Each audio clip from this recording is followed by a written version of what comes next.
Oh boy, I told you guys that the Epic Store and its development in terms of how they acquire exclusives is going to be one of the main PC gaming stories to follow in 2019, and we have quite possibly the worst Epic Store exclusive thus far. I tried to be as open-minded as possible, and yes, I did make a lot of videos talking about Metro Exodus and why I was so disappointed by that game going the exclusivity route. However, I also uploaded a lot of videos going over why I think some of the smaller and more niche titles that probably don't have the funding, where the developers have a lot of uncertainty in how the game's going to do from a financial standpoint, where in that case, those games jumping on board with Epic made a lot of sense for all parties involved because it offered a lot of ease of mind for the developer, and at the end of the day, for the developer to get that ease of mind, that peace of mind, that'll allow them to bring forth the best game possible. But now in the case of this most recent development in Phoenix Point, this is without a doubt the worst Epic Store exclusive thus far. Now, I'm not gonna lie to you guys and act like I was super excited from this game from the get-go and that this was a day one purchase for me, but I know that a lot of people were excited for the game, and it is an XCOM style game, and you know how much I love XCOM, so of course I had a modicum of interest heading into the release of this game, but I was just waiting to see how it panned out. But now it is going to be an Epic Store exclusive for 1 year, so it will eventually be released on Steam. But why am I so upset about Phoenix Point? Why is Phoenix Point upsetting me more so than games like Metro Exodus and all of the other exclusives? Well, in the case of Phoenix Point, this was a game that was actually crowdfunded. Yes! This was a game that was backed up on Fig by the audience, by the consumer. They all invested money into Phoenix Point to help this game get off the ground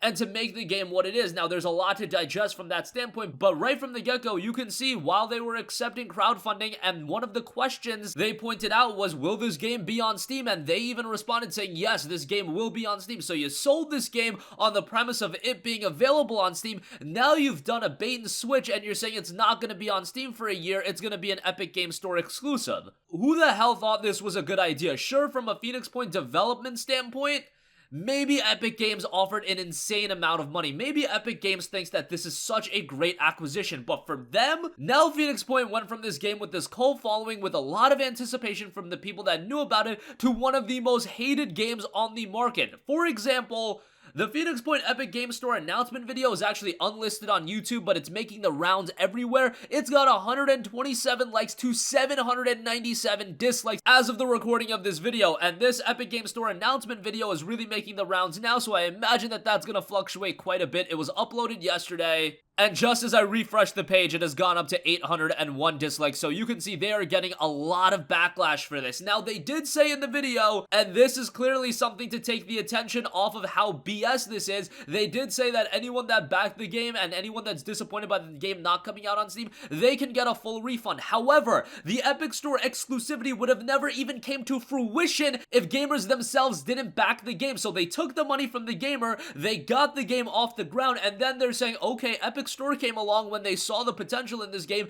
and now they jumped on board. This isn't a case where I've said in the past where if Epic Store wants to fund games from the ground up and they want these games to happen, fine. If they want to help out smaller games and help those games turn out as good as possible, fine. If Phoenix Point was a game that the studio was creating themselves and there was a little bit of turmoil in the development and Epic Store came to the rescue and offered them a lot of financial resources and resources in general, fine, that's one thing. But now you are actually pissing all over the consumers with a decision like this because it was crowdfunded. Gamers don't want this game on the Epic Store, and for the developer, for Epic Games as a publisher, it is so bad. Phoenix Point is going to end up being one of the more hated games on PC and going to be one of those games that people look at and be like, okay, this is the game that really turned us off from the Epic Store. Because for me, yes, I've been upset with things like Metro Exodus, I've been upset with things like The Division 2, but I could understand it to an extent. In the case of Metro Exodus, that was really disappointing, because just like Phoenix Point, it was a little bit of a bait and switch, but in the case of Phoenix Point, it was a bait and switch,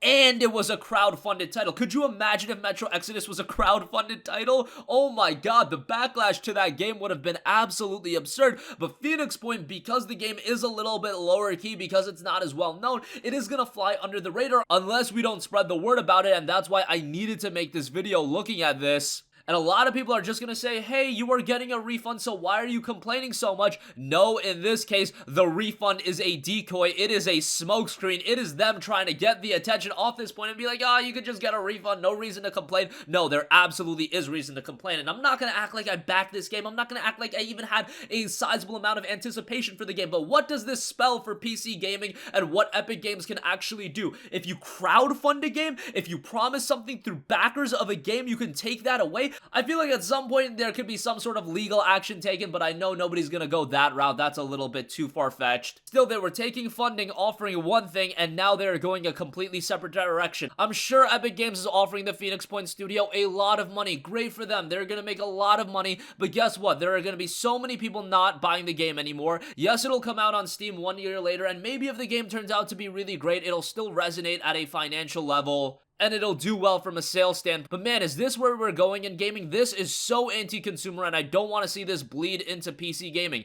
There are cases where I'm okay with store exclusivity. Hey, Valve does it with their own release games. Epic can do it with Fortnite. Microsoft is going to do it with their own release games. Even if you want to fund games from outside publishers and developers from the ground up, that's one thing. Now, at this point where we're taking crowd-funded games, games that the consumer helped to get off the ground, and they're doing a bait and switch, and then they're becoming exclusives after they were promoted in one way?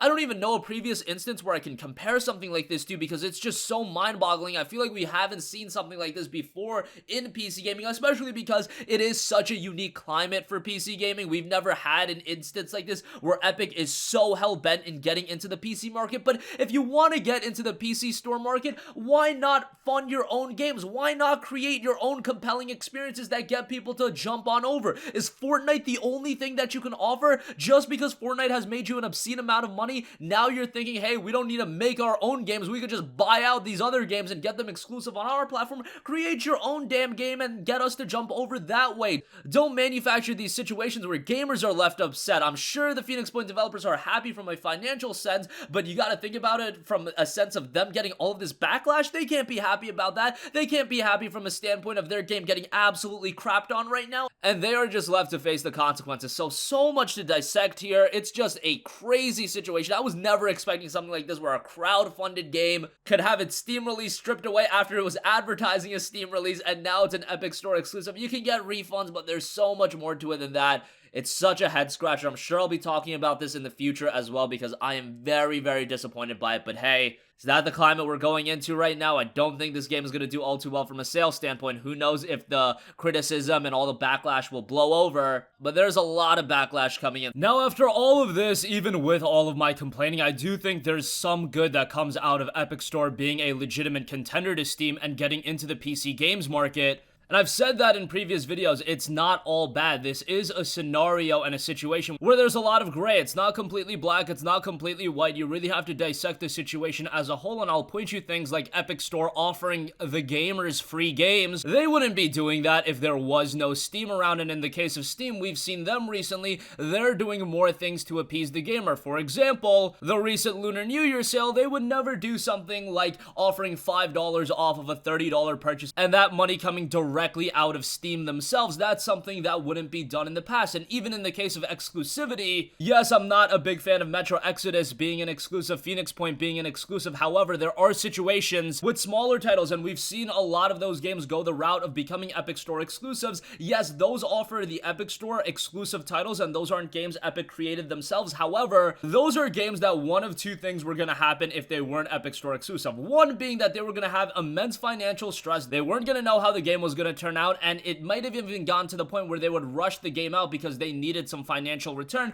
They might have released the game out at an early state. Otherwise, it might just be a case where the game can't even get done because they don't have the financial resources. In that sense, the Epic Store can offer a lot. However, I'm not a fan of these bait and switch scenarios where these developers and publishers clearly don't need the money. In the case of Metro Exodus, the game was promoted as a Steam release and it was ready to be released on Steam, and it was a bait and switch on the last minute. Phoenix Point was a game that was funded by by the consumers. And in that case, I think it's even worse than Metro Exodus, and with a point of Phoenix Point, that game was set to be a Steam release as well, and they took crowdfunding based on the fact that the game was going to be released on Steam. It was literally listed in the description, and one of the questions was this game going to be released on Steam? And now you see what's happening. So in this case of Phoenix Point, it's very disappointing, very depressing. However, there have been some good elements introduced with the inception of the Epic Store, and I don't want that to get completely lost. However, this is without a doubt the worst exclusive yet. So that's going to wrap up this video, guys. Let me know all of your thoughts in the comment section down below. As always, thanks for watching, and I'll catch you guys in the next one. Peace out. Hey, what's going on, guys? Mush here again. Hope you enjoyed the video. As you guys might know, YouTube's notification system is sometimes a little bit wonky, even if you're subscribed to the channel. Maybe you're not abundantly aware that I uploaded a video. To remedy that situation, make sure you hit the bell notification button. This way, whenever I upload a new video, and I try to upload as consistently as possible, you will be notified directly of the upload, and you can watch it as soon as it goes live. I would really appreciate if you guys hit that button so you can stay up to date with all of the content I'm posting. But as always, guys, thanks for watching, and I'll catch you guys in the next one. Peace out.